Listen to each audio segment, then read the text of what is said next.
Guys आजकल कुछ English words TV और इंटरनेट पर ऐसे हैं जो कि बहुत ज़्यादा दिखाए जा रहे हैं और ये वर्ड्स हैं nepotism, boycott, spike, troll, binge और एलेज। इन वर्ड्स का गाइज आजकल टीवी और इंटरनेट पर बहुत ज़्यादा यूज़ किया जा रहा है। तो अगर आप इन सभी वर्ड्स का मतलब जानना चाहते हैं ताकि अगली बार जब भी ये वर्ड्स आपके सामने आए आपको ज़रा भी कन्फ्यूज़न ना हो, देन इस वीडियो को पूरा ज़रूर देखें, क्योंकि इस वीडियो में हम इन वर्ड्स की मीनिंग के साथ साथ उनके दो एग्जाम्पल्स भी देंगे ताकि आपको ये क्लियर रहे कि इन वर्ड्स का किस तरीके से और कहाँ पर यूज़ करना है। तो चलिए गाइज बिना किसी देरी के अपनी आज की वीडियो को शुरू करते हैं।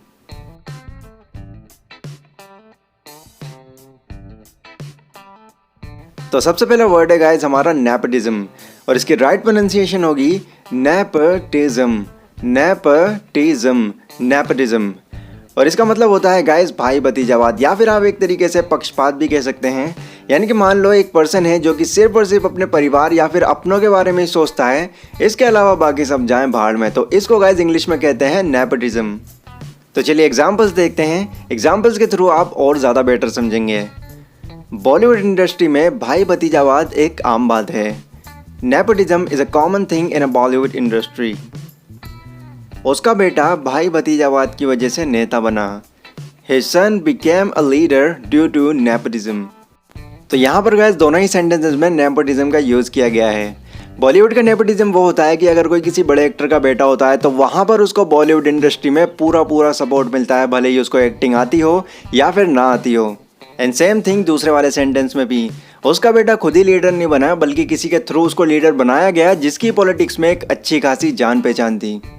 तो आई होप नेपोटिज्म का पूरा मतलब गाइज अब आपको अच्छी तरीके से पता चल चुका होगा। तो बढ़ते हैं अपने अगले वर्ड की तरफ और अगला वर्ड है गाइज हमारा बॉयकॉट और इसकी जो राइट प्रोनाउंसिएशन है वो है बॉयकॉट, बॉयकॉट, बॉयकॉट।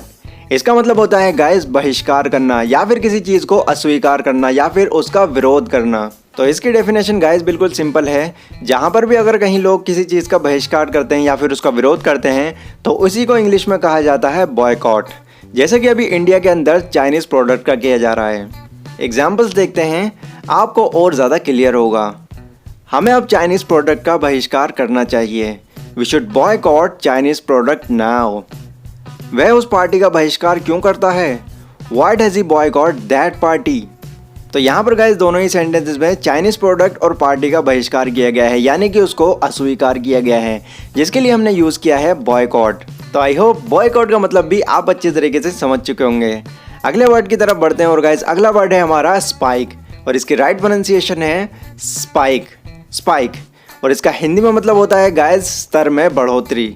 यानी कि इस वर्ड का यूज़ गाइस हम तब करते हैं या तो किसी वस्तु की कीमत में बढ़ोतरी होती है या फिर किसी चीज़ के स्तर में बढ़ोतरी होती है।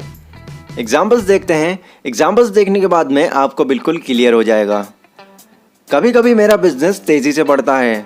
Sometimes my business spike. तो यहाँ पर गाइस बिजनेस के तेज़ी से बढ़ने की बात हो रही है, यानी कि बिजनेस के स्तर में बढ़ोतरी हो रही है, जिसके लिए गाइस हमने यूज़ करा है स्पाइक। दूसरा एग्जाम्पल देखते हैं, अगर ऐसे ही कीमतें बढ़ती रहीं तो लोग सब्जियां नहीं खरीद पाएंगे।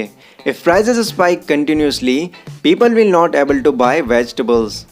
तो यहाँ पर दोनों ही चीज़ों के स्तर में बढ़ोतरी की बात हो रही है, जिसके लिए हमने यूज़ करा है स्पाइक का।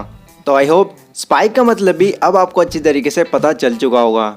अगला वर्ड देखते हैं गाइज और अगला वर्ड है हमारा ट्रॉल।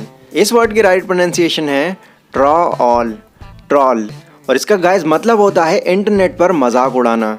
तो जब भी कभी किसी का इंटरनेट पर बहुत ज़्यादा मजाक उड़ाया जाता है तो उसको गाइज इंग्लिश में कहा जाता है ट्रॉल। जैसा कि अभी हाल ही में करण जौहर का उड़ाया जा रहा है या फिर इससे पहले नेहा धूपिया का उड़ाया जा रहा था इट्स हर चॉइस पर। वेल एग्जाम्पल से ही आप अच्छी तरीके से समझ चुके होंगे, लेकिन फिर भी सेंटेंस देख लेते हैं। हमें इंटरनेट पर किसी का मजाक नहीं उड़ाना चाहिए। We should not troll anyone on internet. मेरा इंटरनेट पर मजाक मत बनाओ।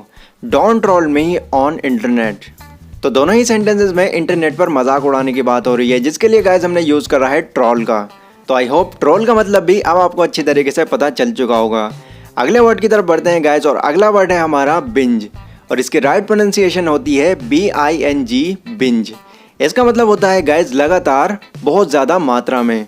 इसका यूज़ गाइस तब किया जाता है जब कोई पर्सन लगातार एक ही काम को करता रहता है। एग्जाम्पल्स देखते हैं, ये लगातार PUBG खेल रहा है। He is binge playing PUBG। तुम्हारी टीम लगातार हार रही है। Your team is binge losing। तो देखा आपने, दोनों ही सेंटेंस में किसी काम को लगातार करने की बात हो रही है और गाइज इसके लिए यूज करा है हमने बिंज। आखिरी वर्ड है हमारा गाइज अलेज, और इसकी राइट प्रोनाउंसिएशन होती है UHLEG, अलेज। इसका मतलब होता है बिना किसी सबूत के आरोप लगाना। इस वर्ड का यूज गाइज तब किया जाता है जब कोई पर्सन बिना किसी सबूत के किसी दूसरे पर्सन पर आरोप लगाता है। एग्जाम्पल्स देखते हैं। बिना किसी सबूत के उस पर आरोप लगाया गया, ही वॉज एलेज्ड। यहाँ पर एलेज्ड का यूज किया गया है क्योंकि गाइज ये पास्ट की बात है। पुलिस ने मुझ पर बिना किसी सबूत के मर्डर का आरोप लगाया, police alleged me for murder. तो यहाँ पर भी गाइज पास्ट की बात हो रही है, इसलिए हमने एलेज की जगह पर एलेज्ड का यूज किया है। और प्रेजेंट का सेंटेंस गाइज कुछ इस तरीके से बनेगा, तुम हमेशा मुझ पर बिना किसी सबूत के आरोप लगाते हो, यू ऑलवेज एलेज मी।